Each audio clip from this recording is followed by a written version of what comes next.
ಎಲ್ಲರಿಗೂ ನಮಸ್ಕಾರ. ತ್ರಿಪುರಾಂತಕ ಶಿವಾಚಾರ್ಯರು, ತ್ರಿಪುರಾಂತಕ ಜಂಗಮ ಮಠ, ಗುರುಸ್ಥಳ ಧರ್ಮದ ನಿರಂಜನ ಶೂನ್ಯಪೀಠ, ವೀರಶೈವ ಸನಾತನ ಧರ್ಮದ ಸಂಶೋಧನಾ ಅಧ್ಯಯನ ಕೇಂದ್ರ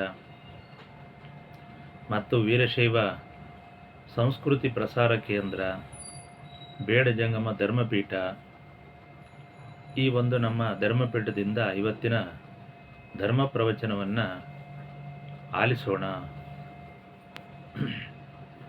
ನಿನ್ನೆ ಒಂದು ವಿಷಯದ ಬಗ್ಗೆ ನಾನು ಮಾತಾಡಿದ್ದೆ. ಆದರೆ ಯಾವಾಗ ನಾನು ಸತ್ಯವನ್ನು ಹೇಳ್ತೀನಿ ಆಗ ಅವರು ಅದಕ್ಕೆ ಉತ್ತರವನ್ನು ಕೊಡೋದಿಲ್ಲ. ಯಾರು ಕೊಡಲ್ಲ ಅನ್ನೋದು ಕೂಡ ನಿಮಗೆ ಗೊತ್ತಾಗಿದೆ. ಈಗಾಗಲೇ ನಾನು ಯಾರನ್ನು ಉದ್ದೇಶಿತವಾಗಿ ಮಾತಾಡ್ತಾ ಇದ್ದೀನಿ ಅನ್ನೋದು ಕೂಡ ನಿಮಗೆ ಗೊತ್ತಾಗ್ತಾ ಇದೆ. ಇಲ್ಲಿ ಎರಡು ವರ್ಗಗಳು. ಒಂದು 12ನೇ ಶತಮಾನದಿಂದ ಇಂದಿನ ಲಿಂಗವಂತ ವರ್ಗ, ಅಂದರೆ ವೀರಶೈವ, ಶೈವ ಮತ್ತು ವೀರಶೈವ, ಮತ್ತು ಶೈವ ಶಾಖೆಗಳು ಪಾಶುಪತ, ಕಾಳಾಮಕ, ಲಕುಲೀಶ ಮತ್ತು ಶಿವಗಣಗಳು, ಮತ್ತು ಇಂದಿನ ಕೆಲವು ಲಿಂಗವಂತ ಜನಾಂಗ ಇದೆ. ಅದನ್ನು ಹೇಳ್ತೀನಿ ಈಗ. ಯಾಕೆ ನಾನಿವತ್ತು ಇಡೀ ಶೈವ, ವೀರಶೈವ, ಶಿವಗಣಗಳು, ಲಿಂಗವಂತರ ಉಗಮ ಇದನ್ನು ಯಾಕೆ ತಗೊಂಡಿದ್ದೀನಿ ಅಂತಂದರೆ, ಭಾರತದ ಸಮಗ್ರ ಲಿಂಗವಂತರ ಇತಿಹಾಸ ಗೊತ್ತಾಗಬೇಕು, ಲಿಂಗದ ಮೂಲ ಗೊತ್ತಾಗಬೇಕು, ಶಿವನ ಮೂಲ ಗೊತ್ತಾಗಬೇಕು, ಶೈವದ ಮೂಲ ಗೊತ್ತಾಗಬೇಕು, ವೀರಶೈವದ ಮೂಲ ಗೊತ್ತಾಗಬೇಕು. ಈಗಿನ ಯಾರ್ಯಾರು ಲಿಂಗಾಯತರು ಅಂತ ಏನು ನಾವು ಕರಿತೀವಲ್ಲ, ಅವ್ರಿಗೆ ಯಾವ್ಯಾವಾಗ ಯಾರ್ಯಾರ ಮಠದಲ್ಲಿ ಯಾವ ರೀತಿ ಲಿಂಗ ಬಂತು, ಯಾವ ಲಿಂಗಾಯತರಾದರು ಅನ್ನೋದು ಕೂಡ ಗೊತ್ತಾಗಬೇಕು ನಿಮಗೆ. ಅದರಿಂದ ಇದರ ಸಮಸ್ಯೆಗಳು ಸ್ವಲ್ಪ ಮಟ್ಟಿಗೆ ಕೆಲವರಿಗೆ ಗೊತ್ತಾಗುತ್ತೆ. ಅದಕ್ಕೋಸ್ಕರ ಈ ವಿಷಯ ಏನಾಗಿದೆ, ಬಸವ ಪೂರ್ವಕಾಲದ ಒಂದಷ್ಟು ವರ್ಷಗಳ ಕಾಲ ಆದಿ ವೀರಶೈವ, ಅದಕ್ಕಿಂತ ಹಿಂದೆ ಶಿವನ ಕಾಲದಲ್ಲಿ ಪ್ರಾಗೈತಿಹಾಸಿಕ ಕಾಲ ಅದು. ಆ ಕಾಲದಲ್ಲಿ ಅನಾದಿ ವೀರಶೈವ ಮತ್ತು ಆದಿ ವೀರಶೈವ ಮತ್ತು ಆಧುನಿಕ ವೀರಶೈವ ಅಂತೇಳಿ 3 ರೀತಿ ವಿಂಗಡಣೆ ಮಾಡಿದ್ದಾರೆ. ಅದರೊಳಗಡೆ ಶೈವನೂ ಇದೆ. ಶೈವದ ಶಾಖೆನೇ ವೀರಶೈವ. ಯಾಕೆ ಶೈವದ ಶಾಖೆ ವೀರಶೈವ ಆಯಿತು ಅಂದರೆ, ಲಿಂಗವನ್ನು ಧರಿಸ್ತಾ ಇದ್ದರು. ಹಿಂದಿನ ಕಾಲದಲ್ಲಿ ಶಿವನ ಮೇಲೆ ಭಾಳ ಪ್ರೀತಿ ಇಟ್ಕೊಂಡು ಲಿಂಗವನ್ನು ಧರಿಸ್ತಾ ಇದ್ದರು. ಶಿವ ಧರ್ಮಕ್ಕೋಸ್ಕರ ವೀರತನದಿಂದ ಹೋರಾಟ ಮಾಡ್ತಾಯಿದ್ರು.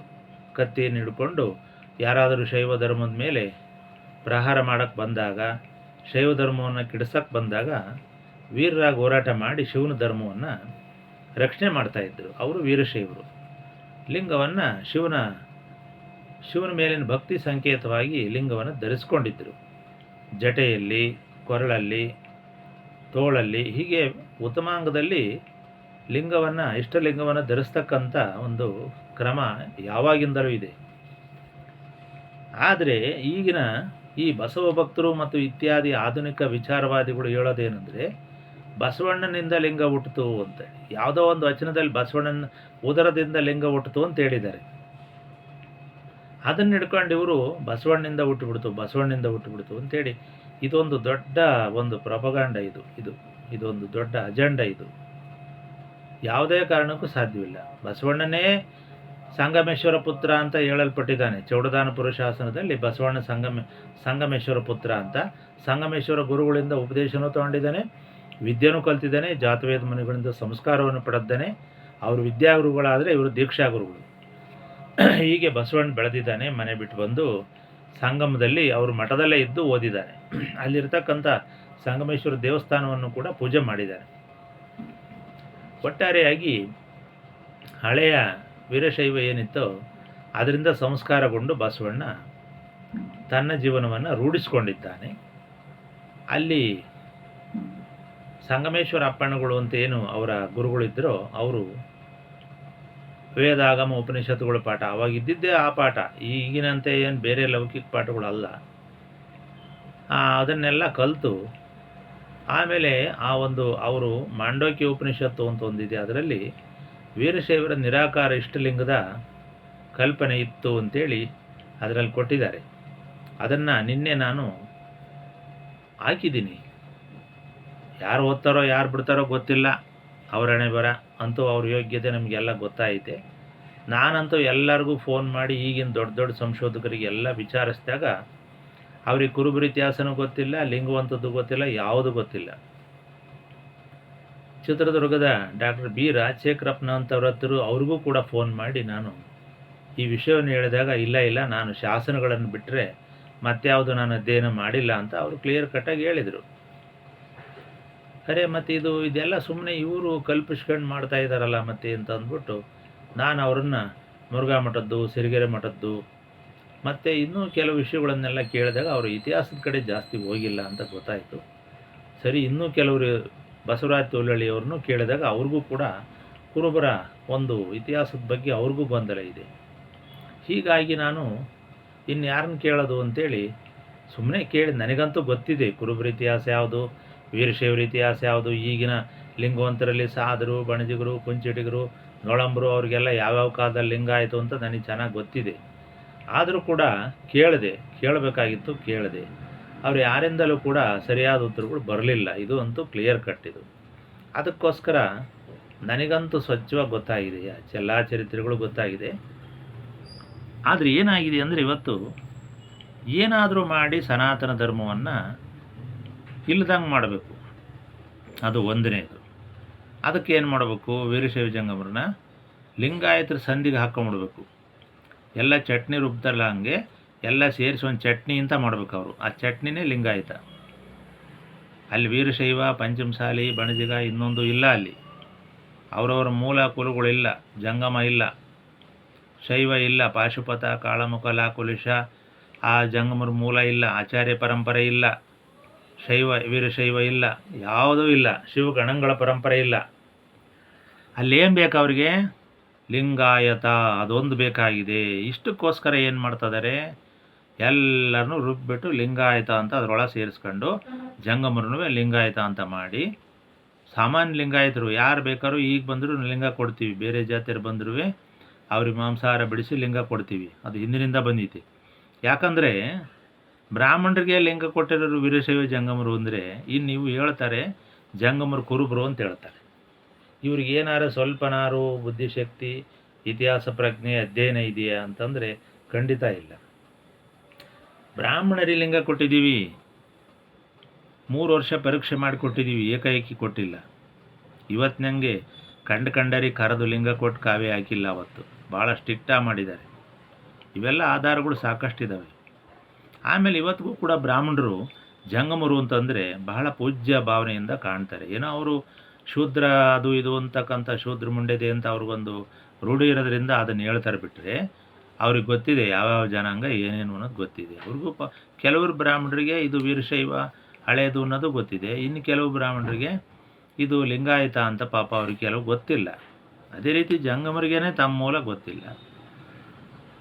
ಇನ್ನು ಈ ವಿಚಾರದಲ್ಲಿ ಪೀಠಗಳು ಒಳ್ಳೆ ರೀತಿಯಲ್ಲಿ ಇದಕ್ಕೆ ಸಂಬಂಧಪಟ್ಟ ಪುಸ್ತಕಗಳನ್ನು ಪ್ರಿಂಟ್ ಮಾಡಿಸಿ ಒಂದು ಸಂಕ್ಷಿಪ್ತವಾಗಿ ಒಂದು ವೀರಶೈವದ ಮೂಲ ಇನ್ನೊಂದು ಮತ್ತೊಂದು ಎಲ್ಲ ಮಾಡಬೇಕಿತ್ತು, ಮಾಡಿಲ್ಲ. ಯಾರೋ ಸಂಶೋಧಕರು ಮಾಡ್ತಾರೆ, ಅದನ್ನೊಂದಿಷ್ಟು ಬಿಡುಗಡೆ ಮಾಡ್ತಾರೆ. ಅದ್ರಾಗ ಏನೈತೆ ಏನಿಲ್ಲ ಅಂತ ನೋಡಲ್ಲ.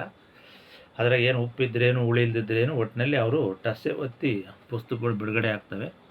ಅದರಿಂದ ಈಗೇನಾಯಿತು ಅಂದರೆ ರಾಮಪುರಿ ಪೀಠ ನಮ್ಮದು, ಉಜ್ಜಿನಿ ಪೀಠ ನಿಮ್ಮದು, ಕೇದಾರ ಪೀಠ ಇನ್ನೊಬ್ಬರದು ಅಂತ ಹಿಂಗೆ ಇದು ಯಾಕೆ ಹುಟ್ಟುತ್ತಾ ಇದ್ದಾವೆ ಅಂದರೆ, ಒಟ್ಟಾರೆಯಾಗಿ ವೀರಶೈವ ಧರ್ಮವನ್ನು ಇಲ್ದಂಗೆ ಮಾಡಿಬಿಟ್ರೆ ಸರೋಗ್ಬಿಡುತ್ತೆ. ಆವಾಗ ಲಿಂಗಾಯತ ಒಂದೇ ಉಳಿಯುತ್ತೆ ಅನ್ನೋದು ಒಂದೇ ಅಜೆಂಡ ಬಿಟ್ಟರೆ ಇದ್ರಾಗ ಯಾವ ಉರುಳೇ ಇಲ್ಲ. ಅದಕ್ಕೆ ಎಲ್ಲದಕ್ಕೂ ಹಿಂದುತ್ವ ಮತ್ತು ಶೈವ, ವೀರಶೈವ, ಸನಾತನ ಈ ಶಬ್ದ ಬರೋಂಗಿಲ್ಲ. ವೈದಿಕ, ಹಿಂದೂ ಇವು ಬರೋಂಗಿಲ್ಲ. ಇವು ಬಂದ ಕೂಡ ಕಿಡಿ ಕೆಂಡ ಆಗ್ತಾರೆ. ಇದು ಏನು ಅಂತ ಅರ್ಥ ಆಗ್ತಾ ಇಲ್ಲ. ನಾನು ಅರ್ಥ ಮಾಡ್ತೀನಿ. ಈಗ ಇವು ಯಾವ ಇಲ್ದಂಗೆ ಇದ್ಬಿಟ್ರೆ ಉಳಿಯೋದು ಯಾವುದು ಅಂದರೆ ಲಿಂಗ ಮತ್ತು ಲಿಂಗಾಯತ ಎರಡೇ ಉಳಿತವೆ. ಬಸವಣ್ಣನಿಂದ ಲಿಂಗ ಕಟ್ಕೊಂಡು ಅಂತ ಹೇಳೋದು, ಬಸವಣ್ಣನ ಒಂದು ಪ್ರವಾದಿ ಮಾಡ್ಕೊಳ್ಳೋದು, ಅಲ್ಲಿಂದ ಮುಂದಕ್ಕೆ ಅವ್ರದ್ದೊಂದು ಕಟ್ಕೊಂಡು ಹೋಗೋದು. ಹಿಂಗಾಗಿ ಈ ಶ್ರೇಷ್ಠತೆ ಅಂತ ಏನಿದೆ, ಜಂಗಮರು ಶ್ರೇಷ್ಠತೆ ಆಗಿರ್ಬೋದು, ಬ್ರಾಹ್ಮಣರು ಶ್ರೇಷ್ಠತೆ ಆಗಿರ್ಬೋದು, ಇನ್ನೊಬ್ಬರು ಮತ್ತೊಬ್ಬರದ್ದಾಗಿರ್ಬೋದು, ಇವೆಲ್ಲವೂ ಅಲ್ಲಗಳದು ಈ ಜ್ಯೇಷ್ಠತೆ ಮತ್ತು ಶ್ರೇಷ್ಠತೆ ಇವನ್ನ ಕಳೆದುಬಿಟ್ರೆ ಇವ್ರದ್ದು ಏನಾಗುತ್ತೆ ಅಂದರೆ ಫಸ್ಟ್ ಮಾನ ಕಳಿಬೇಕಪ್ಪ. ಯಾರನ್ನಾದ್ರೂ ಮೊದಲು ಮರ್ಯಾದೆ ಕಳೆದ್ಬಿಟ್ರೆ ನಾವು ಹೇಳ್ದಂಗೆ ಕೇಳ್ತಾರೆ ಅನ್ನೋದೊಂದು. ಈಗ ಇದು ಈ ಕೆಟ್ಟ ಸಂಪ್ರದಾಯ ಭಾಳ ಚೆನ್ನಾಗಿ ಬೆಳೆದ್ಬಿಟ್ಟೈತಿ. ಈಗ ಭಾರಿ ಚೆನ್ನಾಗಿ ಬೆಳೆದೈತಿ. ಇದು ಪಾಪ ಜನಗಳಿಗೆ, ಜನಸಾಮಾನ್ಯರಿಗೆ ಅರ್ಥ ಆಗ್ತಾ ಇಲ್ಲ. ಯಾಕೆ ಹಿಂಗೆ ಆಡ್ತಾರೆ? ಎಷ್ಟೇ ನೀವು ಶಾಸನ ಹಾಕ್ರಿ, ಏನೇ ಹಾಕ್ರಿ ಒಪ್ಪಲ್ಲ. ಇಲ್ಲ ಇಲ್ಲ ಲಿಂಗಾಯತ ಅಂತಾರೆ, ಇಲ್ಲ ಕುರುಬ ಅಂತಾರೆ. ಇವೆರಡು ಹಿಡ್ಕೊಂಡಿದ್ದಾರೆ. ಹೀಗಾಗಿ ನಾನು ಹೇಳ್ತೀನಿ, ನಿಮಗೆ ಆಚಾರ್ಯ ಪರಂಪರೆ ಶಾಸನ ತೋರಿಸೋದಾದರೆ ನಾನು ವಚನ ನಂಬಲ್ಲ. ನಾನು ವಚನ ಅವರೇ ಬರೆದ್ರು ಅನ್ನೋದಕ್ಕೆ ಏನು ಗ್ಯಾರಂಟಿ ಇಲ್ಲ. ನೀವು ಶಾಸನ ತೋರಿಸ್ರಿ, ಎಲ್ಲದಕ್ಕೂ ಶಾಸನ ತೋರಿಸ್ರಿ. ಬಸವಣ್ಣನಿಂದ ಹಿಡ್ಕೊಂಡು ಎಲ್ಲ ಶರಣರಿಗೂ ಶಾಸನ ತೋರಿಸ್ರಿ. ಆಮೇಲೆ ವಚನನೇ ಶಾಸನದಲ್ಲಿ ಬಂದಂಗೆ ತೋರಿಸ್ರಿ. ಬುಕ್ಕಲ್ಲಿ ಬರೆದಿರೋ ವಚನ ನಾವು ನಂಬಲ್ಲ. ನಮ್ಮ ಅಖಂಡ ಸನಾತನ ಪರಂಪರೆಯನ್ನೇ ನೀವು ನಂಬ್ತಾ ಇಲ್ಲ ಅಂದರೆ ನಾವ್ಯಾಕೆ ವಚನ ನಂಬಬೇಕು? ಯಾವುದೋ ಒಂದು ಬುಕ್ಕಲ್ಲಿ ಎಲ್ಲೋ ಬರೆದಿರೋದು ನಾವ್ಯಾಕೆ ಅದನ್ನು ನಂಬಬೇಕು? ನಮ್ಮವು ಬೇಕಾದಷ್ಟು ಗ್ರಂಥಗಳಿದ್ದಾವೆ, ನೀವ್ಯಾಕೆ ನಂಬಲ್ಲ? ಅಲ್ಲಿ ಶಾಂತಿ ಮಯ್ಯ ಬೇರೆ, ಶಾಂತಿ ಮುತ್ತಯ್ಯ ಬೇರೆ. ಶಾಂತಿ ಮೈನವರು, ಶಿವಯೋಗಿ ಶಾಂತಿ ಮೈನವರು ವಾರಣಾಸಿ ಅಂತೇಳಿ ಯಾವುದೋ ಒಂದು ಶಾಸನದಲ್ಲಿ ನೋಡಿದ್ದೀನಿ. ಅದನ್ನು ಹೇಳ್ತೀನಿ. ಯಾವುದೋ ಒಂದು ಅಂತಲ್ಲ, ನನಗೆ ಗೊತ್ತಿದೆ, ಅದನ್ನು ಈಗ ಹೇಳಲ್ಲ ನಾನು. ಅವರು ಕಡ್ಲೇವಾಡ ಹಿರೇಮಠದ ಸ್ವಯಂಭು ಸೋಮನಾಥ ದೇವರ ಆಚಾರ್ಯರು ಅಂತ ಬರುತ್ತಾರೆ. ಅವರ ಶಿಷ್ಯ ರೇವಣಸಿದ್ದರು. ಅಂದರೆ ವೀರಶೈವ ಹಿರೇಮಠಕ್ಕೆ ಕುರುಬರನ್ನ ಯಾರಾದರೂ ಅಧಿಕಾರಿ ಮಾಡ್ತಾರ? ಒಂದು ಪ್ರಶ್ನೆ. ಇದೇ ಸಮಸ್ಯೆ ಉಜ್ಜಿನಿ ಪೀಠದಲ್ಲೂ ಬಂದಿದೆ. ಉಜ್ಜಿನಿ ಪೀಠ ತದ್ರೂಪು ವೀರಶೈವ ಉಜ್ಜಿನಿ ಪೀಠ. ಅಲ್ಲಿ ಯಾರನ್ನಾರು ದಲಿತರನ್ನ ಅಧಿಕಾರ ಮಾಡೋದು ಉಂಟೆ? ಇವೆರಡೂ ಸಮಸ್ಯೆಗಳು ಒಂದು ಸೇಮ್. ಇವಿಬ್ಬರು ವಾದಗಳು ಒಂದೇ ಇದ್ದಾವೆ. ಇವು ಎರಡೂ ಒಂದೇ. ಅದಕ್ಕೋಸ್ಕರ ಅವರು ರಂಭಾಪುರ ನಮ್ಮದು ಅಂತಾರೆ, ಇವರು ಉಜ್ಜಿನಿ ನಮ್ಮದು ಅಂತಾರೆ. ಹೀಗೆ ಇಂಥವನ್ನೆಲ್ಲ ಇಟ್ಕೊಂಡು ಇವತ್ತಿನ ಸಮಾಜದಲ್ಲಿ ಯಾವ ರೀತಿ ನಿರ್ವಹಿಸಬೇಕು, ಯಾವ ರೀತಿ ಇನ್ನೊಬ್ರಿಗೆ ನಾವು ಸಮಜಾಯಿಸಿ ಕೊಡಬೇಕು, ಬೇರೆಯವ್ರು ಏನು ತಿಳ್ಕೊತಾರೆ, ಇತರೆ ಜನಾಂಗಗಳು ಏನು ತಿಳ್ಕೊತಾರೆ, ಸ್ವಲ್ಪನೂ ಕಿಂಚಿತ್ತು ಒಬ್ರಿಗೂ ಇದಿಲ್ಲ. ಇದನ್ನು ಹೇಳ್ಕೊಂಬತ್ತಾ ಇದ್ದಾರೆ, 300 ವರ್ಷದಿಂದ ಹೇಳ್ಕೊಂಬತ್ತಾ ಇದ್ದಾರೆ. ಈಗ ಈ ಕುರುಬರದ್ದು ಹೊಸದಿದು. ಇನ್ನೊಂದು ಕೇಳ್ಪಟ್ಟೆ, ಯಾವುದೋ ಕೇದಾರಪೀಠ ನಮ್ಮದು ಅಂತ ಯಾರೋ ಪಟ್ಟಸಾಲಿನ ಯಾರೋ ಎಲ್ಲೋ ಒಂದು ಕಡೆ ಏನೋ ಬರೆದಿದೆ, ಅದನ್ನು ಕಳಿಸ್ತೀನಿ ತಡೀರಿ ಅಂತ ಯಾರೋ ಒಬ್ರು ಅಂದರು. ಹಿಂಗೆ ಮಾಡ್ತಾ ಇದ್ದಾರೆ. ಅದರ ಮೂಲ ಚರಿತ್ರೆಯೇ ಬೇರೆ ಇದೆ. ಕೇದಾರಪೀಠ ರುದ್ರಭದ್ರರ ಪೀಠ. ಅಲ್ಲಿ ಪ್ರಥಮ ಬಾರಿಗೆ ಕೇದಾರ ಅಂದ್ರೇ ಜಮೀನು, ಭತ್ತದ ಗದ್ದೆ ಅಂತೇಳಿ ಅದರ ಕ್ಲಿಯರಾಗಿ ಬರೆದ್ದಾರೆ. ಒಂದು ಕೇದಾರಪೀಠ ಅನ್ನೋ ಒಂದು ವಿವರಣೆಯಲ್ಲಿ ಬರುತ್ತಾರೆ. ಇವ್ರದ್ದು ಹೆಂಗಾಯ್ತದು? ಈಗ ನಂದು ಅಂತ ಬರ್ತದಾರೆ. ಹಿಂದೆ ಯಾವನೂ ಇಲ್ಲ, ಲಿಂಗ ಕಟ್ಕೊಳಕ್ಕೆ ತಯಾರಿಲ್ಲ ಇವತ್ತು. ಹಿಂದೆ ಈಗ ನಾನು ಅಂತ ಬರ್ತದಾರೆ. ಲಿಂಗ ಯಾರೋ ಮಂಗ ಯಾರೋ ನಾನು ಯಾರೋ ಅಂತಿದ್ರು. ಈಗೆಲ್ಲ ಓಡೋಡಿ ಬರ್ತದಾರೆ. ಲಿಂಗ ಕಟ್ಕೊಳಕ್ಕೆ ಒಂದೇ ಅಲ್ಲ, ಕಾವಿ ಹಾಕ್ಕೊಂಡು ಜಗದ್ಗುರುವಾಗಿ ಕುತ್ಕೊಳಕ್ಕೆ ಬರ್ತದಾರೆ. ಇಂಥ ಧೈರ್ಯ ಈಗ ಬಂದ್ಬಿಟ್ಟಿತ್ತು ಎಲ್ಲರಿಗೂ. ಮೈ ಮ್ಯಾಗ ಕಾವಿ ಬಂತೋ ಮುಗೀತು. ಅಲ್ಲಿ ವೀರಶೈವ ಜಂಗಮನೂ ಇಲ್ಲ, ಬ್ರಾಹ್ಮಣನೂ ಇಲ್ಲ, ಸನಾತನ ಪರಂಪರೆಯೂ ಇಲ್ಲ, ಕೈಲಾಸವೂ ಇಲ್ಲ, ಶಿವಗಣಗಳು ಇಲ್ಲ. ಎಲ್ಲ ಪಲ್ಟಿ ಹೊಡೆಸ್ತಾರೆ. ಹಿಮಾಲಯಕ್ಕೆ ಬೇಕಾದ್ರೆ ಒಂದು ಬಾಂಬ್ ಬಿಡಕ್ಕೆ ತಯಾರಾದ್ರೆ ಅಂಥ ಭಯೋತ್ಪಾದಕರು ಈಗ ಹುಟ್ಟಿದ್ದಾರೆ ಈಗ. ಯಾಕಂದರೆ ವಚನದಲ್ಲಿ ಬರದ್ದಾರಲ್ಲ, ಅದೊಂದು ಗುಡ್ಡ, ಅವನೋ ಬೆಡ್ಡ, ಶಿವ, ಹಿಂಗೆಲ್ಲ ಇಂಥವನ್ನೆಲ್ಲ ಓದಿದ ಮೇಲೆ ಇಲ್ಲಿ ಕೆಟ್ಟೋಗದೆ ಇನ್ನೇನೈತೆ? ಮನೆಯಲ್ಲಿ ಮಕ್ಕಳಿಗೆ ಸುಶಿಕ್ಷಿತವಾಗಿರ್ತಕ್ಕಂಥ ಪಾಠ ಮಾಡಿದ್ರೆ ಅವರು ಅದನ್ನು ಕಲಿತಾರೆ. ಆದರೆ ಇವ್ರು ಓದ್ತಾ ಇರೋದೇನು? ವಚನಗಳಲ್ಲಿ ಇಂಥ ಒಂದು ಪದಗಳನ್ನು ಓದೋದ್ರಿಂದ ಇವ್ರ ತಲೆ ಕೆಟ್ಟೋಗ್ತಾ ಇದೆ. ಅದಕ್ಕೆ ನಾವು ವಚನಕ್ಕೆ ಒಂದು ಕಿಂಚಿತ್ತೂ ಬೆಲೆ ಕೊಡಲ್ಲ. ವಚನಕ್ಕಿಂತ ಹಿಂದೆ ನಮಗೆ ಆಗಮ ಇದ್ದಾವೆ, ಬೇಕಾದಷ್ಟು ವಿಷಯ ಬಂದಿದೆ. ಅದರಲ್ಲಿ ಲಿಂಗನೂ ಇದೆ, ಜಂಗಮ, ಗುರು, ಸ್ಥಳಗಳು ಎಲ್ಲ ಇದೆ. ಅಲ್ಲಿ ಷಟಸ್ಥಲ, ಪಂಚಾಚಾರ, ಗಣಾಚಾರ ಎಲ್ಲವೂ ನಮಗೆ ಮೊದಲೇ ಇದ್ದಾವೆ. ಶೂನ್ಯ ಪೀಠ ಕೂಡ ಮೊದಲೇ ಇದೆ.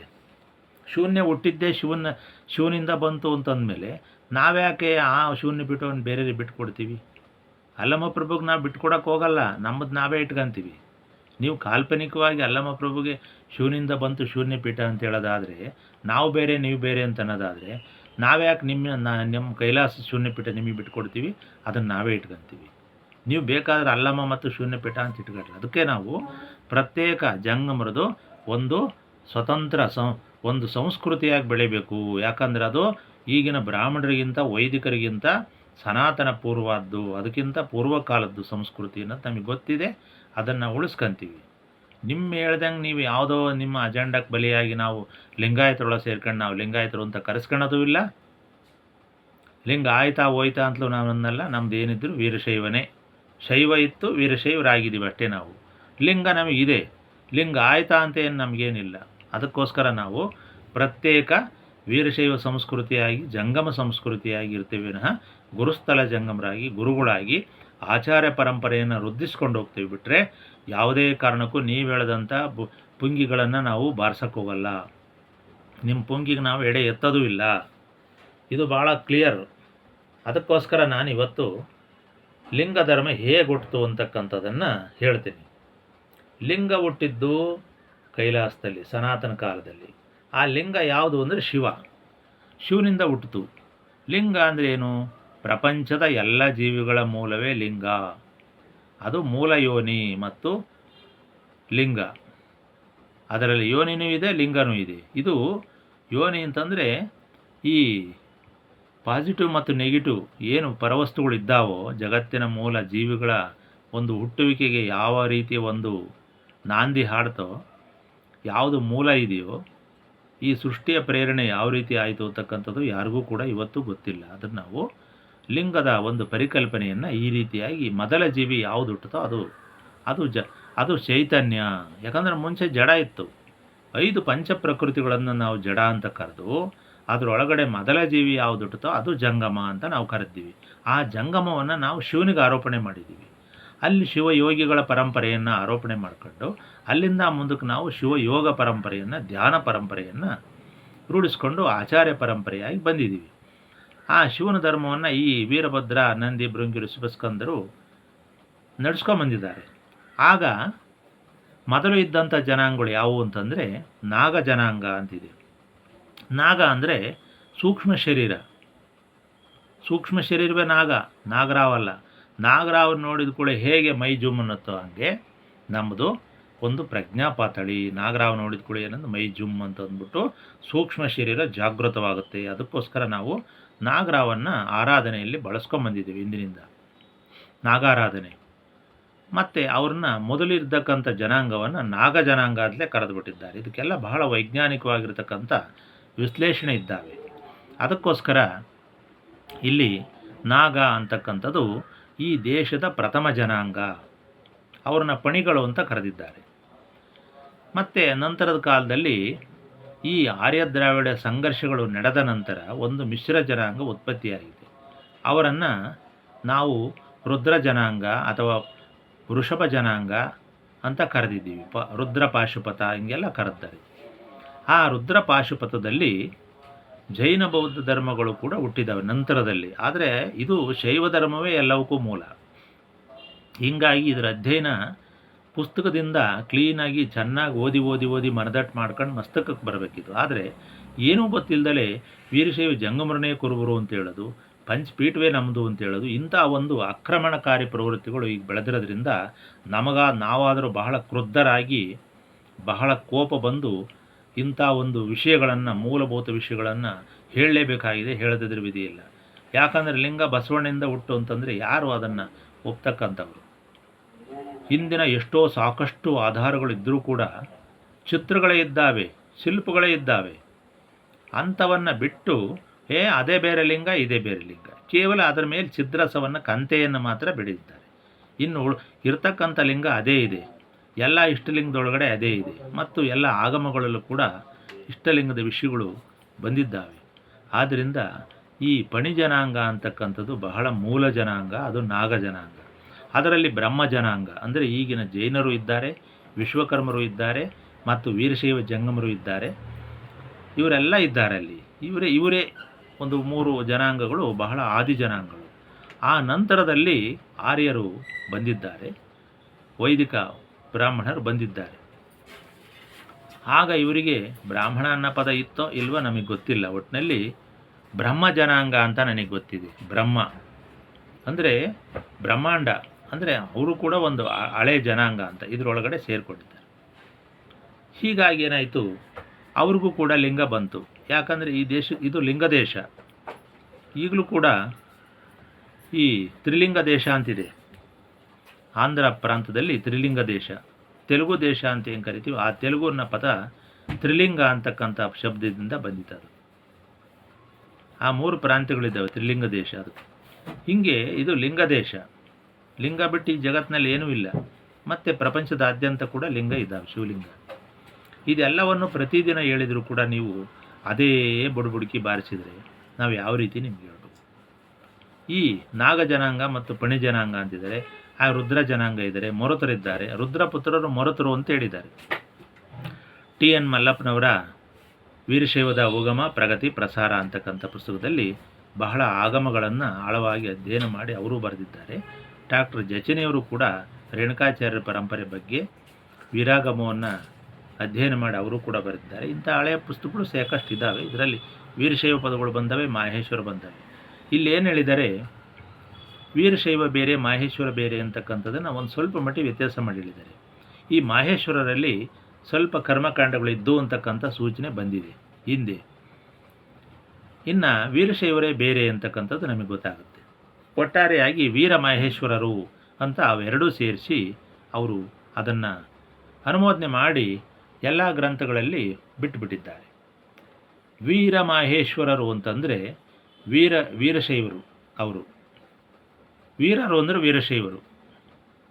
ಮಾಹೇಶ್ವರರು ಕರ್ಮಕಾಂಡ ಇದ್ರೂ ಈಗ ಯಾರೂ ಕರ್ಮಕಾಂಡಗಳಿಲ್ಲ ಅಲ್ಲಿ, ಯಜ್ಞಬಲಿ ಇಂತೆ ಯಾವೂ ಇಲ್ಲ. ಅದರಿಂದ ಈ ಬ್ರಾಹ್ಮಣರಿಗೆ ಲಿಂಗ ಕೊಟ್ಟಂಥ ಈ ವೀರಶೈವ ಜಂಗಮರು ಶಿವಗಣಗಳ ಪರಂಪರೆಯನ್ನು ಅಲ್ಲಗಳಿತಕ್ಕಂಥದ್ದು ಶುದ್ಧ ಅಜ್ಞಾನವಲ್ಲದೆ ಬೇರೇನೂ ಇಲ್ಲ. ಅಜ್ಞಾನದ ಅತಿರೇಕ ಪರಮಾವಧಿ ಅಂತ ಕರಿಬೇಕು. ಅದಕ್ಕೆ ನಾವು ಜಾಗೃತರಾಗಿ ವೀರಶೈವ ಜಂಗಮರ ಸಂಸ್ಕೃತಿಯನ್ನು ಚೆನ್ನಾಗಿ ಬೆಳೆಸ್ಕೊಂಡು ಹೋಗಬೇಕು. ತನ್ನ ಮೂಲಕ ಅದು ಒಂದು ಪ್ರತ್ಯೇಕ ಸಂಸ್ಕೃತಿಯಾಗಿ ಉಳಿಬೇಕು ಅಂತಕ್ಕಂಥದ್ದು. ಈಗ ಎಲ್ಲ ಜಾತಿ ಜನಾಂಗಗಳ ಮೂಲ ಉಳಿದಿದ್ದಾವೆ. ನಮ್ಮದ್ಯಾಕೆ ನಾವು ಎಲ್ಲರಿಗಿಂತ ಪೂರ್ವಿಕರಾಗಿ ನಾವ್ಯಾಕೆ ಕಳ್ಕೋಬೇಕು? ಲಿಂಗಾಯತರ ಮಧ್ಯೆ ನಾವ್ಯಾಕೆ ಸೇರ್ಕೋಬೇಕು? ಬೇಕಾದ್ರವರು ಕರೀಲಿ, ಪುರೋಹಿತಕರು ಕರೀಲಿ, ಕರೀದೇ ಇರಲಿ, ಅಥವಾ ಅವರೇ ಮಾಡ್ಕೊಳ್ಳಿ, ಅದ್ರ ಬಗ್ಗೆ ನಮಗೇನಿಲ್ಲ. ನಾವ್ಯಾಕೆ ಅವ್ರ ಮಧ್ಯೆ ಸೇರ್ಕೋಬೇಕು? ನಾವಿಷ್ಟೆಲ್ಲ ಹೀನಾಯ ಮಾಡಿಸ್ಕೊಂಡು ನಿಮ್ಮ ಮಾತು ಕೇಳ್ಕೊಂಡು ನಿಮ್ಮ ಸಂಧಿಲಿ ನಾವ್ಯಾಕೆ ಬಿದ್ದಿರಬೇಕು? ನಾವು ಅಲ್ಪಸಂಖ್ಯಾತರಾದರೂ ಪರವಾಗಿಲ್ಲ, ಏನು ನಿಮ್ಮಿಂದ ಏನು ಲಾಭ ಇಲ್ಲ, ಇಷ್ಟು ವರ್ಷ ಮಾಡಿದ್ದಕ್ಕೆ ಒಳ್ಳೆ ಬಹುಮಾನಗಳು ಕೊಟ್ಟಿದ್ದೀರಿ, ಸಾಕು, ನಿಮ್ಮ ಪಾಡಿ ನೀವು ಇದ್ಬಿಡಿ, ನಾವೇನಿದ್ರೂ ಪ್ರತ್ಯೇಕ ಜನಾಂಗ. ಇವತ್ತು ಒಂದು ಸಣ್ಣ ಸಣ್ಣ ಜನಾಂಗಗಳು ಕೂಡ ಪ್ರತ್ಯೇಕ ಜನಾಂಗವಾಗಿ ಪ್ರತ್ಯೇಕ ಸಂಸ್ಕೃತಿಯಾಗಿ ಉಳಿದ್ದೇವೆ. ಒಂದು ಕೋಮಟಿ ಶೆಟ್ರು ತಗೊಳ್ಳಿ, ಒಂದು ಜೈನರು ತಗೊಳ್ಳಿ, ಉಳಿದಿದ್ದಾರೆ ಇವತ್ತು.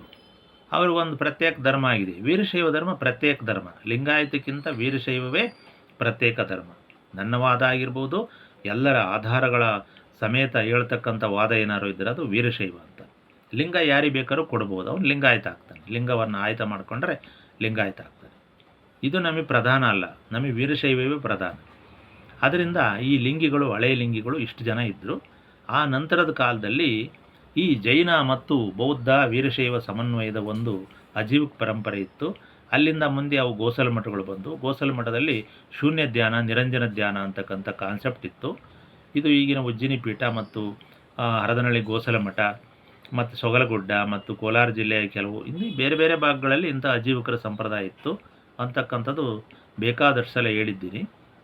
ಹೀಗಾಗಿ ಮೊದಲು ಆ ಒಂದು ಸಾಧು ಧರ್ಮ, ಸದ್ಧರ್ಮ ಅಂತ ಏನು ಹೇಳ್ತೀವಿ. ಸದ್ಧರ್ಮ ಅಂದರೆ ಅಕ್ಷರಶಃ ಜೈನ ಧರ್ಮ. ನೀವು ಓದಿಬೇಕಾದ್ರೆ ಜೈನ ಸಾಹಿತ್ಯ. ಸದ್ಧರ್ಮ ಈಗಿನ ಇವ್ರದಲ್ಲ, ಸಾದರದಲ್ಲ, ಅದು ಜೈನ ಧರ್ಮದ ಮೂಲದಲ್ಲಿ ಬಂದಿದ್ದು. ಆ ಸಾದರಿಗೆ ಹಿಂದಿನ ಕಾಲದಲ್ಲಿ ಯಾರೋ ಕೆಲವರಿಗೆ ಆಗಿತ್ತೋ ಇಲ್ಲವೋ ಗೊತ್ತಿಲ್ಲ ಲಿಂಗ, ಒಟ್ಟಾರೆಯಾಗಿ ಅವರಿಗೆ ಆನಂತರ ಬಂತು. ಮೊದಲು ಲಿಂಗಧಾರಣೆ ಆಗಿದ್ದು ಈಗೇನು ಮುಂಚೆ ಹೇಳಿದ್ನ ಆ ಪಣಿಗಳು, ನಾಗಜನಾಂಗ, ಬ್ರಹ್ಮ ಜನಾಂಗ, ವಿಶ್ವಕರ್ಮರಿ ಲಿಂಗ ಇತ್ತು ಹಿಂದೆ, ಬ್ರಾಹ್ಮಣರ ಲಿಂಗ ಇತ್ತು, ಮತ್ತು ವೀರಶೈವ ಜಂಗಮರಿಗಂತೂ ಲಿಂಗ ಇದ್ದೇ ಇತ್ತು. ಈ ಜನಗಳಿಗೆ ಮಾತ್ರ, ಕೆಲವು ಜನಗಳಿಗೆ ಲಿಂಗ ಇತ್ತು ಬಿಟ್ಟರೆ ಇನ್ಯಾರಿಗೂ ಕೂಡ ಈಗಿನ ಸಾದರಾಗಲಿ, ಬಣಜಿಗರಾಗಲಿ, ಪಂಚಮಸಾಲಿ ಮತ್ತು ಬಣಜಿಗರ ಮೂಲದಲ್ಲಿ ಯಾರೋ ಕೆಲವರಿಗೆ ಈ ನಾಗ ಜನಾಂಗದಲ್ಲಿ ಸೇರಿಕೊಂಡಿದ್ದಂಥ ಕೆಲವರಿಗಿತ್ತು ಅಂತ ಅನಿಸುತ್ತೆ. ಆದರೆ ಅದು ಈಗಿನ ಕಾಲದಲ್ಲಿದ್ದಂತೆ ಅಖಂಡವಾಗಿ ಇರಲಿಲ್ಲ, ಅದು ಸಾಮೂಹಿಕವಾಗಿರಲಿಲ್ಲ. ಅಂದರೆ ಅವರು ಈ ದೇಶದ ಒಂದು ಶೈವ ಜನಾಂಗದ ಒಂದು ಭಾಗವಾಗಿದ್ದರು ಅಂತಕ್ಕಂಥದ್ದು ನಮಗೆ ಗೊತ್ತಾಗುತ್ತೆ ಕೆಲವು ಚರಿತ್ರೆಯಿಂದ. ಅದರಿಂದ ಲಿಂಗ ಧರ್ಮ ಭಾಳ ಹಳೆಯದು. ಲಿಂಗ ಆಯತ ಅಂತಕ್ಕಂಥದ್ದು ನಾವು ಕರಿಬೋದು, ಅದನ್ನು ವೀರಶೈವ ಅಂತ ನಾವು ಕರೆದುಬಿಟ್ಟಿದ್ದೀವಿ. ಅದಕ್ಕೆ ಇನ್ನೊಂದು ಪದ ಪ್ರಯೋಗ ನಾವು ಮಾಡೋಕ್ಕೆ ಹೋಗೋದಿಲ್ಲ, ಅದರಿಂದ ಅಪಾಯ ಇದೆ. ಲಿಂಗವಂತ ಅಂತ ಬೇಕಾದ್ರೆ ಕರಿತೀವಿ, ನಾವು ಲಿಂಗಿ ಅಂತ ಕರಿತೀವಿ, ಯಾಕಂದರೆ ಬಂದ್ಬಿಟ್ಟಿದೆ ಅದು. ಆದ್ದರಿಂದ ಇವರು ಮಾತ್ರ ಹಳೇ ಲಿಂಗವಂತರು ವೀರಶೈವರು. ಇನ್ನು ಸ್ವಯಂಭೂ ಆಗಮನದ ಪ್ರಕಾರ ಕನೇರಿ ಕಾಡಸಿದ್ದೇಶ್ವರ ಮಠದಲ್ಲಿ ರೇವಣಸಿದ್ಧರು ಕೊಟ್ಟಂಥ ಲಿಂಗಧಾರಣೆ ಮತ್ತು ಪಂಚಪೀಠಗಳ ಗೋತ್ರ ಸೂತ್ರಗಳು ಬಂದಾಗ ಪಂಚಮಸಾಲಿಗಳಿಗೆ ಕೆಲವು ಬಣಜಿಗರಿಗೆ ಅಲ್ಲಿ ಲಿಂಗಧಾರಣೆ ಆಗಿದ್ದು ನಿಜ. ಬಲಿದೇವಿ ಅಂತಕ್ಕಂಥದ್ದು ಅದೆಲ್ಲ ಬಂದಿದೆ ಬಣಜಿಗರಿಗೆ, ಆದ್ದರಿಂದ ಅಲ್ಲಿ ಅವ್ರಿಗೆ ಲಿಂಗ ಆಯಿತು. ಇನ್ನು ಮರುಳು ಮಂಟೆ ಪರಂಪರೆಯ ಪ್ರಕಾರ ಉಜ್ಜಯಿನಿ ಪೀಠದಲ್ಲಿ ಈಗಿನ ಸಾಧರಿ ಕೆಲವರಿಗೆ ಆಗಿತ್ತು ಅಂತ ಅನಿಸುತ್ತೆ. ಆದರೆ ಬಹುಪಾಲು ಸಾಧಲಿಂಗಾಯತರಾಗಿದ್ದು ಸಿರಿಗೆರೆ ಮಠದ ನಂತರ. ಆನಂತರ ನೊಳಂಬರಿಗೆ ಲಿಂಗಧಾರಣೆ ಆಗಿತ್ತು. ರೇವಣಸಿದ್ಧರ ಕಾಲದಲ್ಲಿ, ಸಿದ್ದರಾಮಣ್ಣನ ಕಾಲದಲ್ಲಿ, ರೇವಣಸಿದ್ಧರ ಶಿಷ್ಯರಾಗಿರ್ತಕ್ಕಂಥ ಸಿದ್ದರಾಮಣ್ಣನ ಕಾಲದಲ್ಲಿ ಕೆಲವರಿಗೆ ನೊಳಂಬರಿಗೆ ಲಿಂಗಧಾರಣೆ ಆಗಿತ್ತು. ಓರಂಗಲ್ ಪ್ರತಾಪರುದ್ರ ಅವರೆಲ್ಲ ಅದಕ್ಕೆ ಸಾಕ್ಷಿ ಇದ್ದಾರೆ. ಅದ ನಂತರ ಕುರುಬರಿಗೆ ಅಲ್ಲಿ ತಗರ ಪವಾಡದ ಸಂದರ್ಭದಲ್ಲಿ ಲಿಂಗಧಾರಣೆ ಆಯಿತು. ಅದಕ್ಕಿಂತ ಮುಂಚೆ ಅವ್ರಿಗೆ ಲಿಂಗ ಇಲ್ಲ. ಅಲ್ಲಿ ಅದಕ್ಕೆ ಸಂಬಂಧಪಟ್ಟಂಥ ದಾಖಲೆನೇ ಇದ್ದೆ, ದೊಡ್ಡ ಘಟನೆಯೇ ನಡೆದೋಯ್ತು. ತಗರ ಪವಾಡ ಅನ್ನೋದೇನು ಸಣ್ಣ ಘಟನೆ ಅಲ್ಲ. ಮಾಂಸಾಹಾರಿಗಳಾಗಿದ್ದಂಥ ಕುರುಬರು ಹಾಲಿನ ಗಡಿಗೆಯೊಂದಿಗೆ ಕುರಿಯ ಸತ್ತ ಕುರಿಯನ್ನು ಹೊತ್ಕೊಂಬಂದಿದ್ದರ ಕಾರಣ ಅವ್ರನ್ನ ಹೊರಗಾಕಿದ್ದು.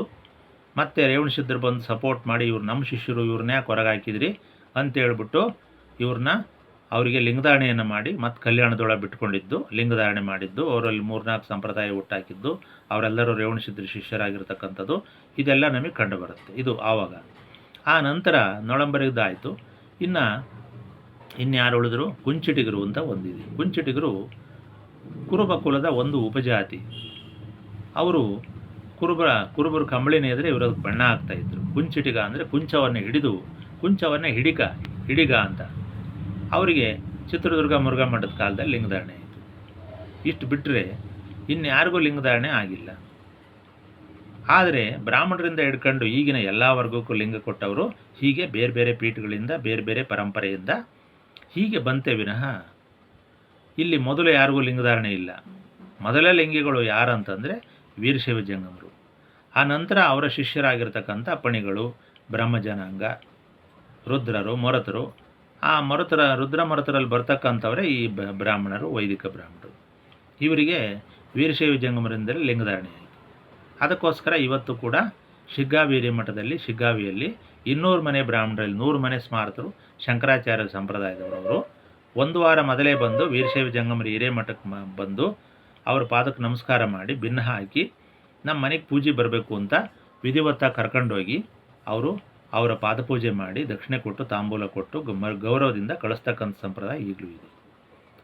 ಮತ್ತು ನಮ್ಮಲ್ಲಿ ಆಗಮಗಳಲ್ಲಿ ಬ್ರಾಹ್ಮಣನಿಗೆ 3 ವರ್ಷ, ಕ್ಷತ್ರಿಯನಿಗೆ 6 ವರ್ಷ, ವೈಶ್ಯನಿಗೆ 9 ವರ್ಷ, ಶೂದ್ರನಿಗೆ 12 ವರ್ಷ ಇವರು ಲಿಂಗಧಾರಣೆ ಮಾಡ್ತಕ್ಕಂಥದ್ದು ಅಂತಿದೆ. ಅಂದರೆ ನಾವು ಅತಿವರ್ಣಾಶ್ರಮಿ ಧರ್ಮ, ನಾವು ಇದರಲ್ಲಿ ಲಿಂಗ ಕೊಡ್ತಾ ಇದ್ದೀವಿ. ಈ ದ್ರಾವಿಡ ಶೈವ ಧರ್ಮ ಅತಿ ವರ್ಣಾಶ್ರಮಿ ಧರ್ಮ, ಅಂದರೆ ವರ್ಣಾಶ್ರಮ ಧರ್ಮದಲ್ಲಿ ಸೇರದೇ ಇರತಕ್ಕಂಥ ಒಂದು ಪ್ರತ್ಯೇಕ ಧರ್ಮ. ಇವರು ಆ ವರ್ಣಾಶ್ರಮದಲ್ಲಿ ಇರ್ತಕ್ಕಂಥವ್ರಿಗೆ ದೀಕ್ಷೆ ಕೊಡುವಾಗ ಹೀಗೆ ಹೇಳಿದ್ದಾರೆ, ಬ್ರಾಹ್ಮಣನಿಗೆ 3 ವರ್ಷ, ವೈಶ್ಯನಿಗೆ ಹೀಗೆ ಹೇಳಿದ್ದಾರೆ. ಅದರಿಂದ ಇವರು ಎಲ್ಲ ವರ್ಗದವರಿಗೂ ಲಿಂಗ ಕೊಟ್ಟವರು ಇವರೇ ಅಂತ ಇಲ್ಲಿ ಚೆನ್ನಾಗಿ ಕಂಡುಬರುತ್ತೆ. ಇಂಥ ಆಧಾರಗಳು ಬೇಕಾದಷ್ಟಿದ್ದರೆ ಇದನ್ನು ಓದ್ದಲೆ ಮಾಡದಲೆ ಏನೇನೋ ಕಲ್ಪನೆ ಮಾಡಿಕೊಂಡು ಜಂಗಮರೇ ಕುರುಬರು ಅನ್ನೋದು, ಪೀಠವೇ ನಮ್ಮದು ಅನ್ನೋದು, ಇಂಥ ಒಂದು ಬುದ್ಧಿಗಳನ್ನು ಕಲ್ತ್ಕೊಂಡ್ಬಿಟ್ಟಿದ್ದಾರೆ. ಇದು ಖಂಡಿತ ಒಳ್ಳೆಯದಲ್ಲ. ಇದು ಧರ್ಮದ್ರೋಹ, ಶಿವದ್ರೋಹ, ಲಿಂಗದ್ರೋಹ, ಆತ್ಮದ್ರೋಹ, ಇತಿಹಾಸ ದ್ರೋಹ, ಎಲ್ಲ ರೀತಿಯ ಸರ್ವದ್ರೋಹಗಳು ಕೂಡ ನಿಮಗೆ ಪ್ರಾಪ್ತಿಯಾಗ್ತವೆ. ಜಂಗಮರನ್ನ ಅಯ್ಯೋ ಅನ್ನಿಸ್ತೇನೆ ಯಾವನೂ ಕೂಡ ಉಳ್ಕೊಂಡಿಲ್ಲ. ನೀವು ನೋಡ್ತಾ ಇರಬೇಕಾದ್ರೆ ಇಷ್ಟು ಯಾಕೋ ಭಾಳ ಅತಿರೇಕಕ್ಕೆ ಹೋಯ್ತೆ. ಅದಕ್ಕೆ ನಾವು ಕೂಡ ಧರ್ಮಪೀಠದ ವತಿಯಿಂದ ಇಂಥ ವಿಷಯಗಳನ್ನು ನಾವು ಮಾತಾಡ್ತಾ ಇದ್ದೀವಿ. ನಮ್ಮನ್ನೇ ಹೀನಾಯ ಮಾಡಲಿಕ್ಕೆ ಬರ್ತಾ ಇದ್ದಾರೆ. ನಾವು ಒಳ್ಳೆಯ ಶಾಸನಗಳನ್ನು ಕೊಟ್ಟಾಗ ನಾನು ಬಸವಣ್ಣನ ಬಗ್ಗೆ ನೀವು ಸಂಶೋಧನೆ ಮಾಡಿರಿ ಅಂತೇಳಿ ಈಗ ಚೌಡದಾನಪುರ ಶಾಸನ, ಬೇರೆ ಬೇರೆ ಶಾಸನ, ಓರ್ವಾಯಿ ಶಾಸನ, ಮಣಿಗೋಳಿ ಶಾಸನ ಎಲ್ಲ ಕೊಟ್ಟೆ. ಆದರೆ ಯಾರಿಂದಲೂ ಉತ್ತರಗಳಿಲ್ಲ. ಇವರೆಲ್ಲ ಸಂಶೋಧಕರ. ನಾನು ನಿರಂತರ ಅಧ್ಯಯನ ಮಾಡಿ 10-15 ವರ್ಷ ಕಲಬುರ್ಗಿಯವ್ರ ಜೊತೆ ನಾನು ವಾದ ಮಾಡಿದ್ದೀನಿ. ಅವರ ಅಲ್ಲವಾಗಿರೋ ವಿಷಯವನ್ನು ಅಲ್ಲಗಳುತ್ತೀನಿ. ಚಿದಾನಂದ ಮೂರ್ತಿಯವ್ರ ಮನೆಗಂತೂ ನಾನು ಹೋಗ್ತಾನೆ ಇದ್ದೆ. ಇವ್ರನ್ನ ದೊಡ್ಡದಾಗಿ ಇಟ್ಕೊಂಡು ನನಗೆ ಹೇಳ್ತಾ ಇದ್ದಾರೆ. ಆದರೆ ನಾನು ಅವರು ಒಪ್ಪೋದಿಲ್ಲ. ನಾನೆಲ್ಲ ಪ್ರಯತ್ನಗಳನ್ನು ಮಾಡಿದ್ದೀನಿ. ಈಗಿರ್ತಕ್ಕಂಥ ಎಲ್ಲ ಸಂಶೋಧಕರನ್ನು ನಾನು ಭೇಟಿ ಮಾಡಿದ್ದೀನಿ. ಯಾರಿಗೂ ಕೂಡ ಇತಿಹಾಸದ ಬಗ್ಗೆ ಸ್ಪಷ್ಟತೆ ಇಲ್ಲ ಅಂತ ಕಂಡು ಬಂದಿದ್ದರಿಂದ ನಾನು ಈ ದಿಟ್ಟ ನಿಲುವಿನಿಂದ ನಾನು ಇದನ್ನು ಸಮರ್ಥನೆ ಮಾಡಿಕೊಂಡು ನಿಮಗೆ ಇದನ್ನು ಪ್ರತಿಪಾದನೆ ಮಾಡಿ ಇದನ್ನು ಘೋಷಣೆ ಮಾಡ್ತಾ ಇದ್ದೀನಿ. ಆದರೆ ನಾವು ಯಾವುದನ್ನು ಒಪ್ಪೋದಿಲ್ಲ. ಸುಮ್ಮನೆ ಮಠ ಮಾಡ್ಕೊಂಡು ಕೂಡ ನಾವು ಅದಕ್ಕೆ ಬೆಲೆ ಕೊಡಲ್ಲ. ಒಂದು ಸಮೂಹ ಇದ್ದರೂ ಬೆಲೆ ಕೊಡಲ್ಲ. ಯಾಕಂದರೆ ನಮ್ಮದೇ ಆಗಿರ್ತಕ್ಕಂಥ ಪ್ರತ್ಯೇಕ ಸಂಸ್ಕೃತಿ ಇದೆ. ನಾವು ಅದನ್ನು ಪ್ರತಿಪಾದನೆ ಮಾಡ್ತೀವಿ ವಿನಃ ನೀವೇನೇ ಮಾಡಿದರೂ ನಾವು ನಿಮ್ಮ ಇದಕ್ಕೆ ಒಳಗಾಗೋದಿಲ್ಲ ಅಂತಕ್ಕಂಥದ್ದನ್ನು ಭಾಳ ಸ್ಪಷ್ಟವಾಗಿ ಹೇಳ್ತಾ, ಹೀಗೆ ಲಿಂಗವಂತರ ಸಂಸ್ಕೃತಿ ಬೆಳೀತು ಅಂತಕ್ಕಂಥ ಒಂದು ವಿಷಯ ಹೇಳ್ತಾ ಇವತ್ತಿನ 30 ನಿಮಿಷದ ವಿಡಿಯೋವನ್ನು ಮುಗಿಸೋಣ. ನಮಸ್ಕಾರ.